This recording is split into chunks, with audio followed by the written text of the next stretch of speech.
ռեկվիզիտը գիտեք որն է, թատրոնի անբաժան մասնիկն է, պատկերացնում եք մեկը թագավոր է, պետք է թագ լինի, բան լինի, որ նմանվի թագավոր, ինքը թագավոր չի, բայց թագավորի դեր է տանում։ Բայց տեսել եք հավատացյալներ, որոնք որ ռեկվիզիտով են։ Տարբեր առումներով պատկերացրեք, խորացեք հələ։ Մի օր մեկին տեսա։ Մեծ արուստ մեկն էր։ Այս սենց խաչ էր։ Բնական է մաքուր ոսկուց, ու չգիտեմ, քանի ադամանդներ սենց շարված վրան, սիգարն էլ բերանը տղա ջան, այս սենց դեմքով։ Սենց ռեկվիզիտով հավատացյալ են, որ ասես, դու ասես, սիրելիս քրիստոնյա ես հավատում, միան նայես դե կույրեն շես դերում ինչա։ Այդպես մարդիկ կան։ Կամ ուրիշ, մեկ էլ սենց խաչքար հիշեցնող մարդ, տեսնում ես սենց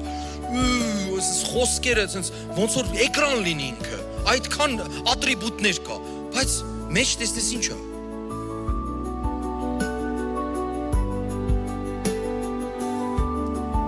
Սիրելիներ, տեսքով չի քրիստոնյա։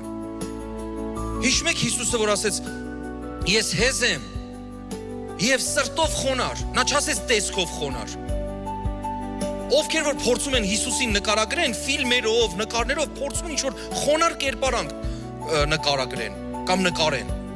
Բայց երբ որ տեսնում ես օրինակ, Հիսուսը մտրակները ձեռը մտավ, տաճար ու սկսեց շուռ տալ, շուռ տվեց սեղանները, կործանեց, ասում են նրանց է վրընդեց, աղավնիներին բաց թողեց։ Ու մեր սիրելի ծառայողներից մեկն էր քարոզում, որ դա հենց խոնարհություն է, որովհետև ասում է տեսավ, որ Աստված տենց է ուզում, տենց էլ արեց։ Հիմա չեմ ասում մտնեք ձեր տուն տենց բաներ անեք, ասեք դա խոնար չէ, դա առևտրականներին էր հանում Աստծո տնից։ Դա լրիվ ուրիշ բան է։ Մեկ կարա մարդիկ մանիպուլացնեն խոսքը։